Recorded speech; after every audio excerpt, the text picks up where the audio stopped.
Welcome to Command Control Power, a weekly podcast hosted by 3 certified members of the Apple Consultants Network, drawing from nearly half a century of combined experience. We talk shop, interview vendors and colleagues, and share what we've learned while operating our technology consulting practices. This is Joe Saponare of CyMac, and my 2 co-hosts are Jerry Zigmont of MacWorks and Sam Valencia of the HCS Technology Group. We also offer a weekly email newsletter which includes show notes for each episode. Learn more at commandcontrolpower.com. And thanks for listening. This episode of Command Control Power is brought to you commercial-free and is made possible by our Patreon sponsors. You can help bring more commercial-free episodes by going to patreon.com/CMDCTRLPWR and supporting the show with a monthly pledge. Thank you for your support of Command Control Power. We are very pleased to be joined once again by Ryan Grimes, president of My IT Indy in Indianapolis, Indiana. Thanks for coming back, Ryan. Welcome to Command Control Power. Thank you very much for having me again. It was episode 43 that I was on back in 2014. So I think you guys have kind of recovered and we're ready to do this again. That's incredible. When this episode hits, it's going to be 401. So, wow. Wow, that's awesome. Congratulations, guys. That's a huge milestone. Well, Jerry is, yeah. But yeah, of course. But I was old when we started it. It's great to have you back. I mean, I think a lot has changed, certainly in the last couple of years in the world at large, certainly in the Mac admin community and just our industry. I guess things have changed a little bit for you because I think you said your company was different at the time. So do you want to speak to your former company and how you got started with this incarnation of your consulting work? Sure. So back in 2014, we were called Hoosier Mac Consulting. And that was kind of a play on Indiana and Apple stuff. And after we did that, Apple no longer allowed anybody to use the Mac in their business name to be in the Apple Consultants Network. So we snuck that one in. And we're probably the reason why nobody else could. But that was our business name for a long time, which reflected what we did. And after the number one question we always got were, unfortunately, do you guys do Windows too? We'd be like, yes, we do Windows. Well, do you do networking? Yes, we do networking. It didn't advertise everything that we were capable of. So I kind of wanted to create a company name with a small town feel, but kind of advertise that we did greater things. And after searching on Namecheap for about 12 hours for a domain name, I came up with My IT Indy. And had a great logo done with the skyline of Indianapolis in the background. And she did a fantastic job and has been on all of anything we can brand, I throw it on there. So it's been a huge change for how we operate. And it definitely helped us diversify ourselves from other, Apple-only consultants because we kind of did more. So I think it was a great name change. Nice. I mean, it's nice to have a slightly more sort of generic name in that sense. Still very friendly. My IT. So it's a nice rebranding. I've been thinking about that for a number of years myself for the same reason. Maybe I shouldn't mention that reason more specifically, but having certain words in your company name, even though you can be grandfathered in for a time, I assume that's not going to last forever. So my colleague over at MacWorks Worldwide headquarters may also be. I know that guy too. But that is a great point, though, that you want to advertise yourself in the best way possible. And sometimes when you narrowcast what you do, it doesn't necessarily inform people that you're capable of doing other things besides being like a one-trick Apple pony. Right. Yeah. And there's even, you go too far the other way, and there's like a buddy of mine named his company 2 words that go together. And I'm like, what do you do? Like it didn't make any sense. Like, there was no correlation with that name to anything that they were doing. And there, you get too generic and everyone's like, oh, well, I don't know that name. So I don't know what you do. I'm not even going to look into it. And you can go the other way as well. So Ryan, what do they do? Now I have to know. They do marketing. They basically help other companies market themselves and they pull the story out of you. And they do a fantastic job. And I know the guy, and I'm great friends with the guy that owns it locally here. But when he said his new name, I was like, that doesn't tell me anything about what you do, man. Right. Wow. Somebody should interview him about his marketing, I guess. And I know, right? Tell that story. That's the trouble. Who is going to be the consultant to the consultant? That happens in our industry too. I mean, I think my tech is the least maintained tech of anybody I know. Oh, sure. Yeah, back when we hosted stuff in a data center, I actually paid another consultant to consult and maintain it just because there's so much stuff there. Like I was busy running the stuff running on that hardware, and he was busy making sure it still stayed running. So, right. So speaking of some of the systems that we maintain that sometimes need a little more maintenance, the one I'm thinking of is Ubiquity, Unify, because I know you're a big Unify user as well, Ryan, and Jerry and I are. Sam, I'm not sure to what extent you're fully in that ecosystem. Are you still What are you talking about? I'm always doing Ubiquity. I just don't complain about it as much. Yeah, gotcha. You're having better luck than we are. I cry on the inside, Joe. Well, feel free to commiserate, because Jerry and I are always, calling attention to these weird situations. Like at one point, we just stopped seeing certain networks in the one and only network portal we ever went to. We talked about it in a recent show. And, and then they start popping up a message that says, not seeing all your networks, click here. Things like that happen where things are shifting like it's a moving target. Lately, we're seeing more of those networks under the new portal, which encompasses more than just the network kind of management, but also management of other Unify features that I'm not really as well versed in. And I guess that's why they're kind of, just starting over with a fresh portal. But as Jerry pointed out, it's less functional. Like you don't have you don't see the alerts on the network, because that's just kind of like step one. You have to go look at the network, and then you'll see, more information about it. There's certain other information that's lacking. Recently, I noticed that, I don't know if there's an explanation if this is related to this issue, but the admin tab in settings went away. So I can't seem to add a new admin. And that's tricky because I'm also experimenting with this relatively new Unify LTE. I don't know if you've used that yet, Ryan, on your side. Jerry actually installed it at one of my clients.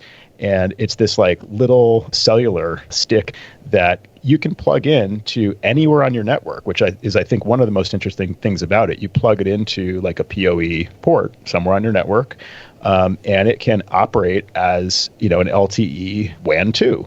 Works with the Unified Dream Machine, the Dream Machine Pro, I think also the USG with the latest firmware. It's a nice little feature, but you can only have one on any cloud portal login. So you need a different admin account for each one that you're going to maintain for your clients, let's say. So anyway, that's been my experience lately.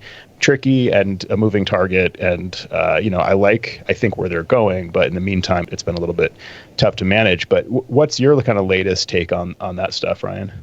So we were Unify partners way back in the day, back when you had a cloud key, and that was pretty much the only way you could administer these things.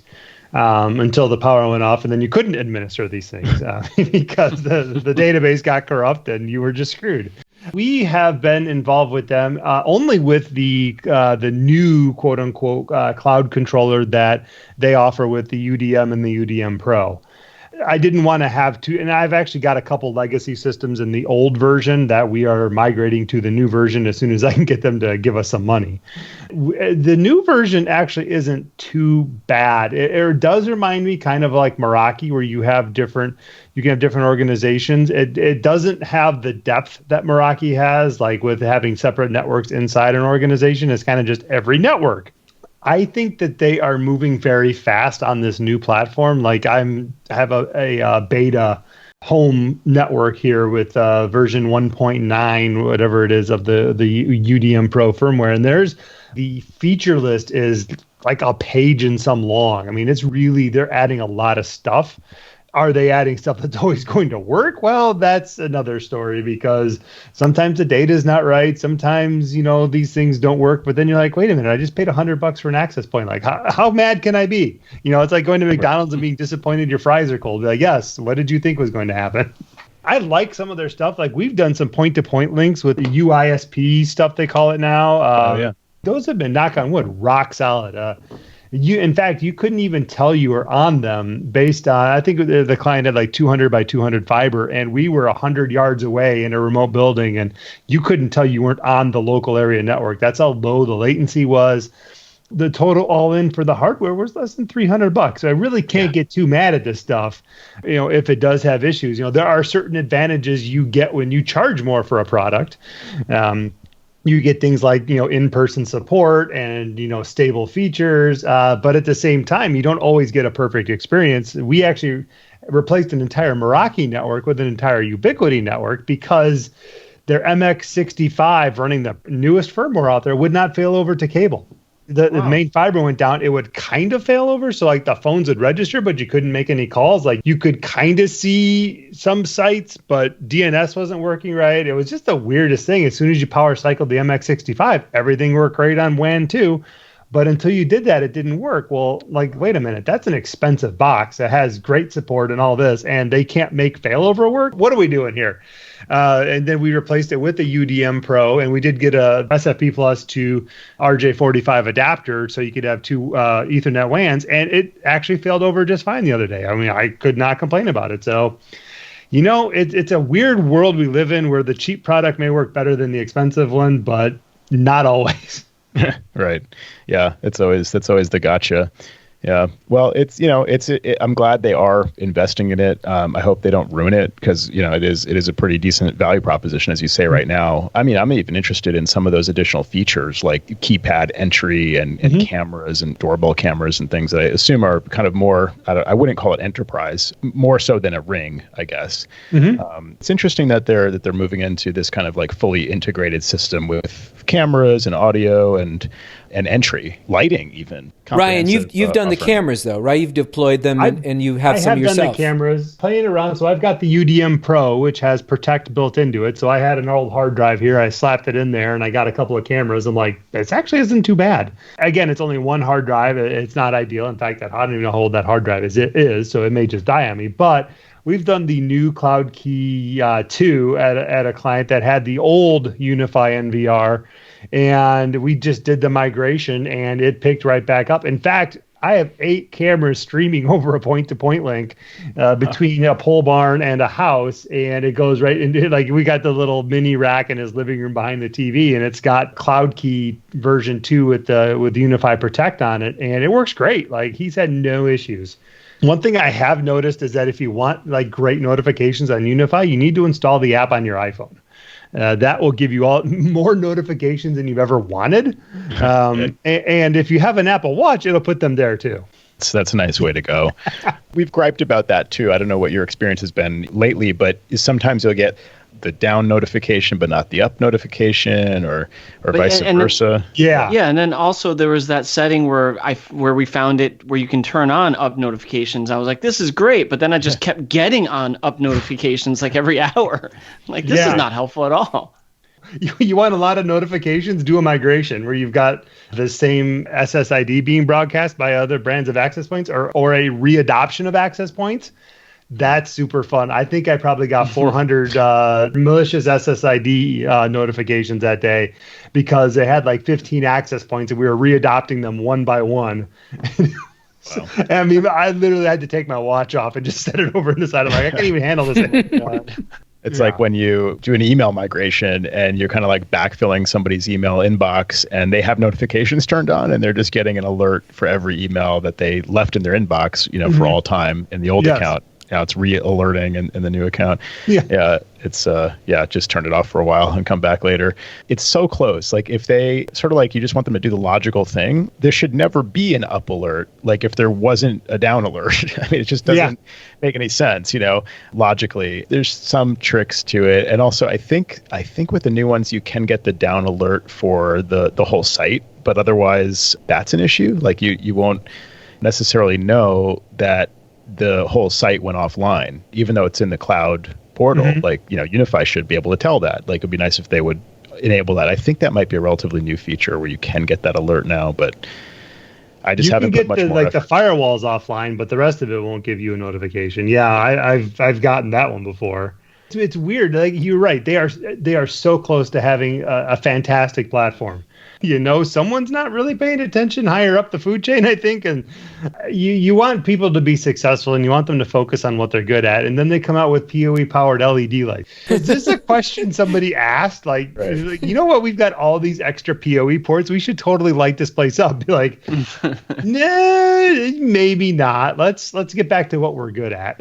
Yeah. Well, the other thing I was thinking as you guys were talking was it's such a great product and the value proposition is extremely low. I'd even pay more money for their equipment to just have a little bit more, not stability, but let us see the roadmap with the software. Let us know as the ball is moving, give us a map that we could follow the ball down the road. I think it'd be a lot happier. But just sometimes to discover these things on your own, like we've talked about on other shows, it's a real Pandora's box just operating it. And, when you get a client involved, I can think of my client in particular who is really persnickety and wants to get deep into the technology. He wants to just turn everything on. DHCP snooping, you name it, anything that's on that firebox, he wants to turn it on. Oh, God. Like, well, you just crashed your firewall because it didn't have enough RAM and you overloaded it. So, Ryan, I know offline we talked a little bit about some things you've gone through of late, and I think it was a confluence of things. Do you want to speak more about some of those things? I think listeners could relate to some of the saga of dealing with clients and some of the other issues you've dealt with. Back in December, we got approached by a very good referral, and we were already pretty busy. Like we're planning out our January and February at that point. And we got a very hot lead from a client, and the client is awesome. They're like, okay, one of our sister companies that we partner with is they're moving. And when someone tells you that a warehouse is moving, it's like, oh, there's a lot there. So it was a situation where they had to move warehouses because they had outgrown their current one. I think they had like 80,000 square feet and needed almost 200,000 square feet. So they started the move process. And then what happened to them was Amazon came in and said, hey, Mr. Guy who owns the warehouse, I'll give you 10 years lease cash up front if you just sell it to me today. And they did. So the prospect was like, oh, I guess we need to go find a new warehouse. So they went and they ended up finding two warehouses because they couldn't find any one as big as they needed. So they came to us and like, okay, we need this mapped out. Like we need Wi-Fi from day one. Like we need all of our Wi-Fi scanners to work because if you know how a warehouse functions, they're basically a bunch of people running around with Wi-Fi guns, scanning codes, pulling product, and those codes go back to a main database and lets everyone know what the status of all the product is. So they didn't have those previously. So they were going to upgrade and get those. So we quoted them out. I mean, it was a Unify setup between two networks, and it was probably all in about between $18,000 and $20,000 for both setups. And that included, new phones, new wiring, because, warehouse wiring is always trash.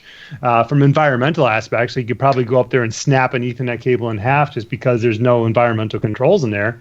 It was a big setup with metal racking, the shelves that they're pulling products off. So you have to make sure that you have Wi-Fi in between the racks where there are racks.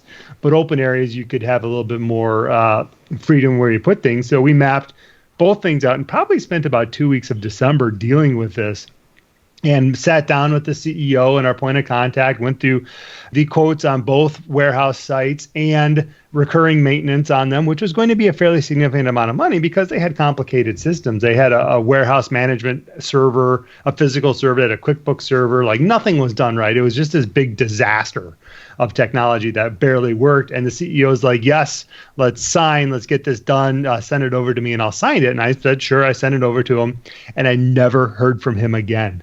He refused to return any text messages or phone calls, emails. The point of contact there, who had actually was fairly cool with us, was having conversations with us. He ghosted us. It was like they never had ever talked to us. And I was just like, what in the world?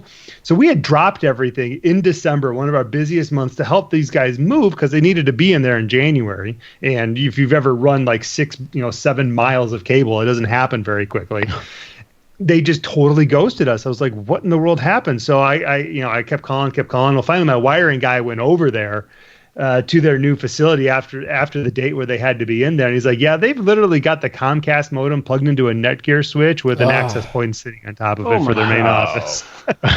Like they deserve every bad thing that's going to happen to them because they didn't listen to an expert. And honestly, like after we went through this, I'm like, I dodged a bullet really because dealing with them moving forward would have been awful because they would have tried to do things on the cheap whenever possible. But karma is a very finicky animal. And I went back to my client that had referred them and I'm like, hey, that other company you referred? He's like, yeah, how's that going? He's like, they were all gung-ho to work with you. I'm like, yeah, they totally ghosted us. Like they just didn't even email or call or return anything. Like they still owe us like $800 for some work we did to, get some stuff working for them and not, they haven't paid that. And he's like, well, that's crap. He's like, you know what? He's like, nobody does that to my vendors. He's like, I'm not giving them any work moving forward. And he's like, I probably give them $100,000 worth of work a year. He's like, I'm not giving it to them anymore. I'll go give it to somebody else. I mean, even a text message saying, Ryan, you're just too expensive. We don't have the money to do this. But the fact that you verbally agreed to something and then you just ghosted them, dude, nobody does that. Yeah. That's just crap. So what the downside to all that was, it actually pushed back our calendar because we had dropped everything to help these guys move, and everyone else was fine with it. They're like, it's not that big a deal. Like, our projects can be put back. But then what happened to me on January 1st is I woke up with COVID, which is not fun. I was like, that's weird. You know, I had a couple of drinks last night and like nothing major. I'm like, I'm feeling a little bit achy. Let the dogs out in the morning, was kind of outside. I'm like, man, this like 5-degree weather feels fantastic. Like, this is so nice. And I went back inside, and by noon, I'm like, hon, I think I got some bad symptoms here. And I'm like, I'm going to go lay down and take a nap. And I laid down and slept for like 6 hours, at noon, which is, never happens. And I woke up and I was like the COVID checkbox symptom game. I had like, oh man, everything, but I didn't have because they say you lose your taste and your smell. I didn't have that. And I'm like, I may have the regular flu. I may just, 103 fever, like achy, like eyeballs hurting, like sinus infection type stuff. I mean, it was just terrible. And I know my wife has helped me get through it. And like the second day, I'm like, okay, this still sucks. Luckily we had a guest room I could work in, and it was the weekend, it was a long weekend, so I didn't have to worry about anything. But I was worthless. I mean, I was literally laying in bed watching my iPad, watching old TV shows because I couldn't do anything else. Like, everything else hurt. So I ended up, and then on day 3, my wife handed me a drink. I drank it and said, man, that water is really nice. And she's like, that was a Sprite. Oh, wow. Oh. Uh-oh. That's not good. I'm like, yep, I got COVID. Before you continue any further, I've got so many questions. The onset of it happened in, it sounds like, 12 hours. Within 12 hours, you went to bed one night and you woke up the next day and you felt... It was like 7 hours. Wow. Because I went to bed right after midnight and woke up because the dogs get up at early in the morning. I let the dogs. I was like 7 hours. I went from totally fine to, oh my God, what's wrong? I would be extremely fearful. Did you try to get on the phone and call people? I know part of this answer because we've talked off mic. I would have been panicked. It seems like you weren't. You know what? I've had stuff happen, and getting upset about it doesn't make it any better. So I just like, okay, I'm sick. My wife, on the other hand, was like losing her mind. She's like, oh my God, what happens if you die? I'm like, let's not go there yet. Like, let's get me past this and it'll be fine. There's nothing I can do. I mean, I was so sick. I didn't even care that I was sick. I was like, I just want to get over this. I mean, I had all the symptoms. It was ridiculous. Finally, you mentioned calling in. So my wife found a call-in doctor, because you can't even get into like your regular doctor these days. They're just booked up for months. And it was an amazing service. I can't remember the name of it. I'll have to look it up. I actually documented that when we chatted in Slack. So I'll find that for you as you're talking. What it was like you pay $50 and you get a phone call back from a doctor, and he's like, okay, do you have this? I'm like, yeah. He's like, how's your sinus infection? I'm like, it's kind of a fake one. It feels like I have one, but I don't. Yeah, you got COVID. He's like, I'm going to call in a prescription of 2 rounds of ivermectin, which is a weird drug that it was like meant for animals, but they figured out it stops COVID from being able to do things inside your body like spread. So they were having good success with it. He's like, I'm going to put you on 2 rounds of this. And he's like, I'm going to call you back in 48 hours. The service was speakwithanmd.com. Speakwithanmd.com. Super nice guy, a local doctor. Text me your pharmacy to make sure we send it to the right one. It was like 7:30 at night. So the next morning we got up and went and got my medicine, and it was as easy as could be. And the doctor was super cool. He called me back in like 2 days. He was like, hey, how you feeling? I'm like, I'm getting better, which was a good thing at that time. It was definitely not fun. Like I was sitting here on day 3 going, you know what, if I don't get better, like I may need to go to the hospital. And my wife was like, you don't want to go to the hospital. Like that's where all the sick people are. Like they're just going to tell you, yes, you have COVID. You just need to get better. I'm like, yeah, that's true. So luckily I did have a guest room because my oldest has moved out of the house. So I was able to hibernate in there with my trusty dog who did not leave my side for 2 weeks. And I was able to get back together. But being a small business owner, like Monday sucked because it was a Friday, Saturday, Sunday. Then Monday was awful. I texted my team. I'm like, I'm going to be in and out of the office until the foreseeable future. At that point, I wasn't really doing a whole lot. In fact, I think I took most of that first week off totally and just emailed everyone and said, hey, we're not doing anything. I've got COVID. We're in maintenance mode. And of course, everyone's like, oh, yeah, we had so-and-so had it. You should do this. So-and-so had it. You should do that. And I'm like, I don't need any medical advice. Like, I'm just trying to get better right now. Call someone who's not an MD.com. Exactly. Exactly. And it was a long time to get better. I think it was 3 weeks before I was able to actually work a full day, because I'd work in the morning. I worked for 2 hours, and then I'd be like, you know what? I got to go take a nap. And I would go lay down on the couch outside my office and sleep for 3 hours. Now, how did you handle being in the house around your family? Because you've got a wife and kids. Yeah. I tried. I tried to stay away from everybody. I had like I said, I had the guest room, and my wife was bringing me stuff, so she ended up getting it as well. But she had the light version. She had a headache and the sinus stuff and the cough, which I actually had kind of a cough, but she had the full-blown cough. But that's as bad as it got. She actually had a nebulizer from some other treatment she was on for being ill one year. So she actually loaded that sucker up and just sat there on the nebulizer, which is the little thing you hook up and you breathe in particleized components that help break up things in your lungs. So she stayed on that, and luckily she was able to take care of my worthless butt. So I had 2 kids living with me as well. So I got a 14-year-old and now 10-year-old. The 14-year-old got kind of sick. He had a headache one day and was tired the next day and then was fine. And then my 10-year-old never got it. After a couple of days, I was sick, but I had to get up and move around. I couldn't just lay in bed. The kids were quarantined, so they didn't even go back to school in January. They went back to school the last day of January from Christmas break. Wow. Ryan, you're not some little scrawny guy, right? You're over 6 feet. A person would say that, you're physically fit. It just seems to affect everybody, and you never know. Yeah. And what's lucky about a lot of this is that if a husband and wife get it, they typically, one of them has it a lot worse than the other. So the other one that doesn't have it as badly can take care of the other person. Right.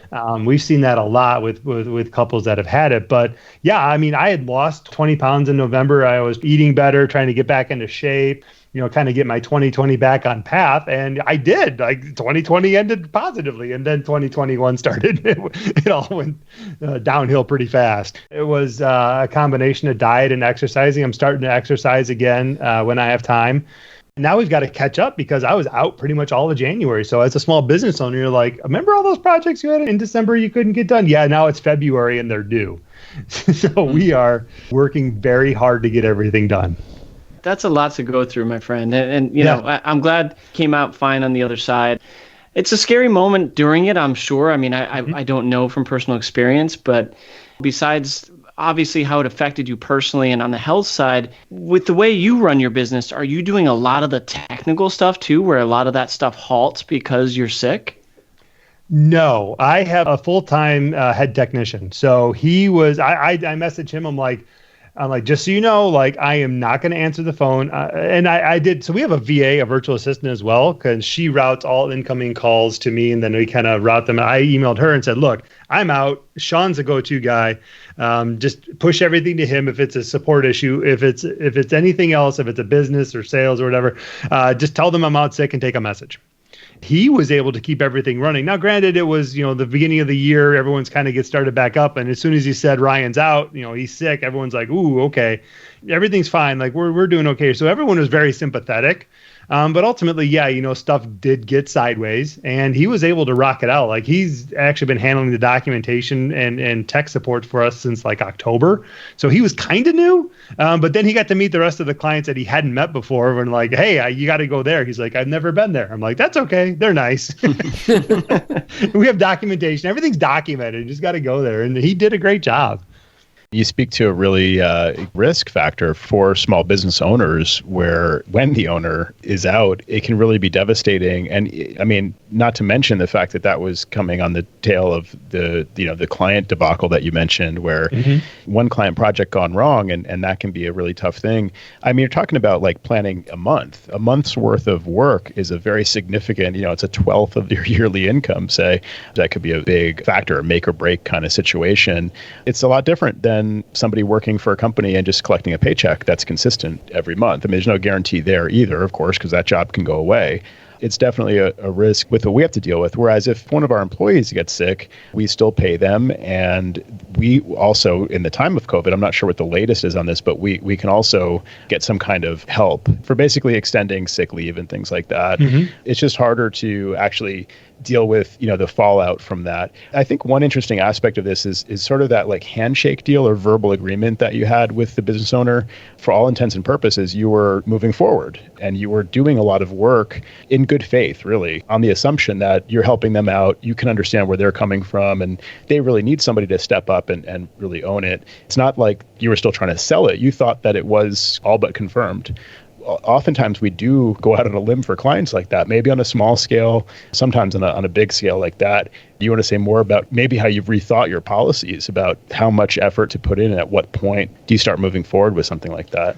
That's a great thing because, we had a verbal agreement from a trusted referral from one of our best clients. So normally that's a slam dunk. Obviously it wasn't. And that made me rethink our sales process and not really break away from it in order to accommodate somebody who hasn't planned. Because honestly, like they were moving into a warehouse in 3 weeks, like they hadn't even scheduled internet. Like we were providing all of that stuff for them and, expediting Comcast to install internet and expediting shipment on stuff because they hadn't planned. That should have been a big red flag to me. I will admit that, the dollars did kind of cloud me at first because it was going to be a large client. It was going to be a large, recurring client that was in a vertical that we're pretty good at and we can nail. And everything on paper looked good, but my spidey senses should have pinged about the fact that they just were flat out not prepared for anything, and lesson learned, like don't deviate from if you have a sales process for a reason, don't deviate from it.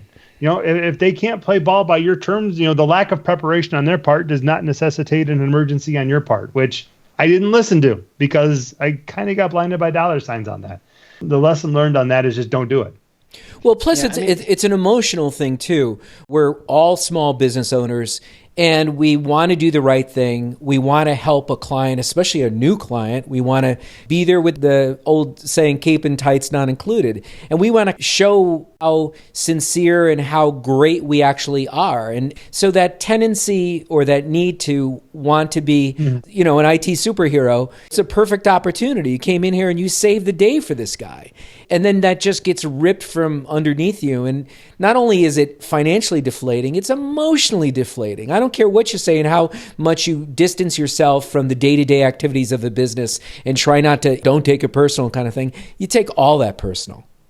Yeah, exactly. We had spent 2 weeks of our time going to different warehouses, mapping things out. It was a huge issue that had we moved forward, it would have been totally fine. Like, no big deal. We just did it. Then it turned into, oh, crap, we screwed up other stuff because of this, too. So I don't want to say screwed up, but I shouldn't have put things off that we did based on, this not happening. So we were coming in to save the day, and we didn't end up saving the day for them. And we certainly didn't save the day for anyone else either. We kind of screwed up the day. And you're really lucky that you didn't get financially hosed on this. Yeah, exactly. The clients could have been really mad. Luckily, a lot of the stuff that we were working on for them was stuff that was not, really urgent. But at the same time, it did end up costing us a couple of things, projects that they're just flat out not moving forward with. And I don't think it was necessarily to do with the fact that we weren't able to do it then, but they reevaluated where they were going to spend some money versus doing it with us. It's such a tough situation because this could happen again and you could even remember the situation that you went through. And it's still hard in that moment to maintain that level of awareness and still proceed with caution and only go at the speed of trust, on this kind of thing. I've been there, not to that same degree, and I look at how did this go on for 3 weeks? Maybe I could cut myself some slack on a week, maybe 2. And it's like, I should have demanded payment much sooner, and for some reason I got into this situation where I was still doing work for them and they hadn't paid me, and it becomes a mess, and it can happen. And again, that's lost productivity from your side. That should have been time when you were billing putting you in a better position for when your own illness, taking you out of operation for a few weeks, you would have been better set up for that. You seem to be dealing with all that very, very well under the circumstances. I feel like I would have been pretty emotionally devastated having gone through that kind of situation. Well, the one thing I and I did talk to my wife about it, what went wrong. We kind of debriefed on the whole situation. And at the end of the day, I was like, you know what? We ended up dodging a bullet because they were not a good client for us if they're going to do stuff like this. It taught us a lot of stuff. We're doing a ton of marketing, like we're going and getting things done. And that revenue that we were missing with them, I've made it up in other ways in a month. And half of the month I was sick. So there's more work out there. I mean, our industry should be absolutely blown away with the amount of work that we have to do.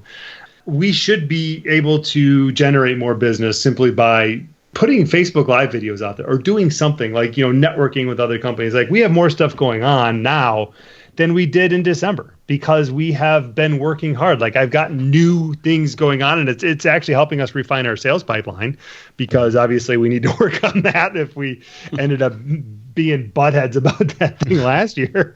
So it's helping us get more organized. Like I'm actually investing in, we're using Active Campaign, and I'm building that out for a sales pipeline and a CRM tool. And it's going to help keep us more organized and help keep us more focused and allow us to not get off the rails when something shiny hops up, which, that's all me. I mean, it really is. Like we dodged a bullet, but at the end of the day, like I feel like I should have known that there was a bullet to begin with.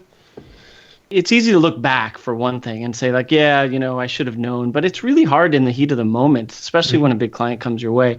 By the way, good on you for using a great old fashioned term, butthead. I love that one. That's a great term. It's just classic. And I hate to say it, but it was the money that, it was pretty good money. It would have been one of our larger clients. The level of service that they needed, which we rock at because we service that vertical all the time, it would have been, I don't want to say easy, but it would have fit right into our strong wheelhouse of services and allowed us to really kick butt at it and help them grow, because that's what we do is we help them grow and be more efficient. And they had like backwards technology, which we could see when we walked in there. Like, oh, look, the Comcast modem connected to a $300 Netgear switch with a $50 access point on top of it. And you think that's going to cover your office? Like, And it was probably hanging by the cable, I'm sure. It probably was. And I mean, it was like dumb stuff. Like their phones only rang the CEO and like nobody could leave a voicemail. So they just took the phone off their website. I'm like, well, why do we do stuff like that?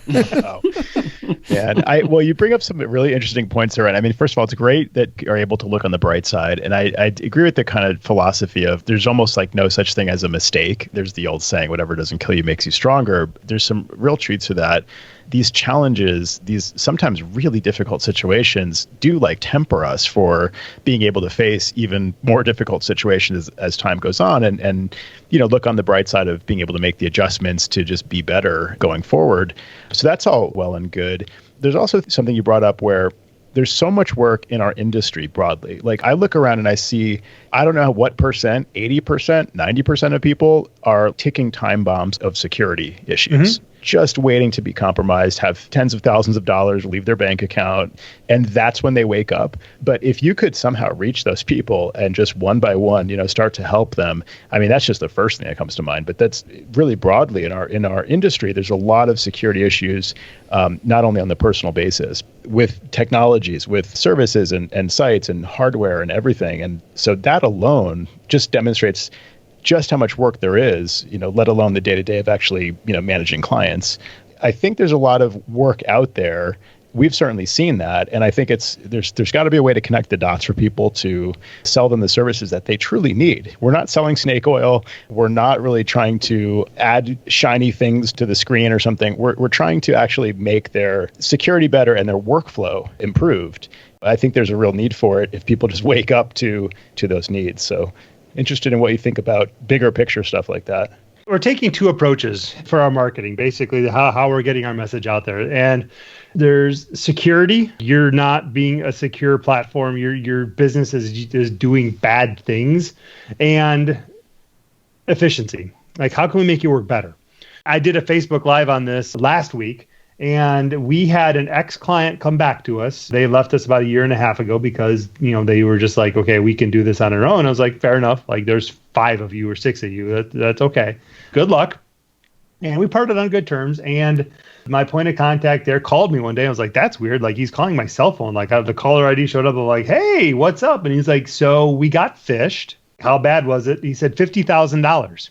Said, how did it happen? And it was one of those emails that comes in and says, hey, it's time to renew your password. Click here to type in what your existing password is. Yep. And it was over. Wow. And it was over at such a level, guys, that I was like, I would be surprised if you pull through this, because there's legal ramifications for what happened to you because nobody noticed for a week. The principal attorney's mailbox was hacked, and there's all sorts of PII out there now. And I was like, guys, this is not good. Two things could have saved them: having MFA, multi-factor authentication, on their Office accounts, because they've been like, hey, that's weird. We're not in Russia. Maybe we shouldn't let this person log in. And the second thing was having a verbal communication method for confirmation before sending money. Because what happened is my point of contact emailed the lead attorney, said, hey, can you authorize so-and-so to pay this? She can wire the money tomorrow. She's authorized up to $60,000 via ACH. And the principal attorney sent it to the office manager, said, can you pay this? Well, they then sent a spoofed email to the same lead attorney, said, hey, can you pay this invoice as spoofed as my point of contact? And he forwarded it right on. And they paid a $49,000, 860 whatever dollar invoice to somebody in another country. And had the office manager had a policy in place that said, if someone asked me to pay an invoice over, let's say, $5,000, I need verbal confirmation from them before I do this. This never would have happened. Right. So that's kind of our story on that side of it. Wow. That's a great warning for other client. Well, I like the fact that they had left you as a client first, because I hesitate to tell stories about my clients who are still clients, who were my clients when something like this happened, because they didn't listen to my advice on, hey, we really need to improve this security situation here. And not every client receives that kind of advice, or we have sort of the opportunity to even advise them on that. I mean, we would love to work with every client on this and just make everybody's life slightly better. It doesn't always happen with every client. And so sometimes existing clients that are, perfectly good clients, this can happen to anybody. I don't like to share the stories. One of my clients lost 50 grand, just got wired out of their account. That sucked, I don't like to share that with the potential new client. No. They're probably thinking why didn't you help them? So it's a great story to say, well, they left us and then they lost money and it wasn't us that did it also. Right. That's a significant warning. It's just the practices that are out there are so people just don't scrutinize this stuff. And when you're talking about the potential upside being 50 grand, it's worth putting the people who have decent grammar and command of English on the caper, who send those phishing emails. There's a very thin barrier that's protecting most people, which is the grammar in these emails is generally terrible. Mm-hmm. Anybody, the basic level of English can just read it and say, Apple would never phrase it that way. That's clearly not Apple writing this email. But if you have the upside being, 50 grand can leave the account, you might get somebody who's reasonably competent actually trying to actively exploit somebody. That's really what it was. And it was something that was so innocuous. It looked janky, but everybody's got 10 seconds. They're not paying 100% attention. I mean, we've all been there. It's not even a matter of knowing better, because I did something dumb the other day. I had something on a server and something on my desktop. And I was like, oh, I've got two of these. I don't need both. And I copied the one on my desktop over to the server. And I was like, oh, I just copied an empty folder onto a full folder. Well, it was gone. Man. What the hell was I thinking? I wasn't looking at what I was doing. I was like, ugh. And then I had to restore from backup, and I was able to get back up and running. But I mean, I do this for a living. I've done this for decades, and I still do dumb things every now and then. But I have safeguards in place that cover my backside if I do something dumb. Right. So you can't become a butthead. Yeah, butthead. Yeah, cover your butthead. Nice.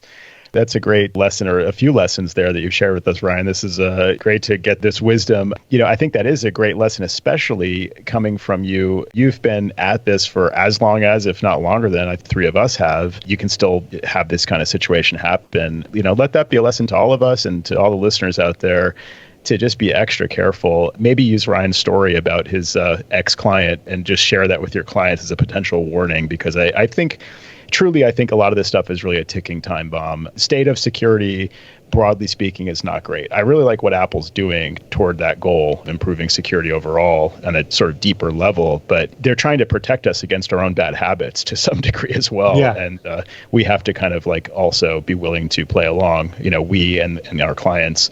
There's a lot of work to be had, and sometimes you do have to use a little fear, uncertainty, and doubt to motivate your clients to do the right thing.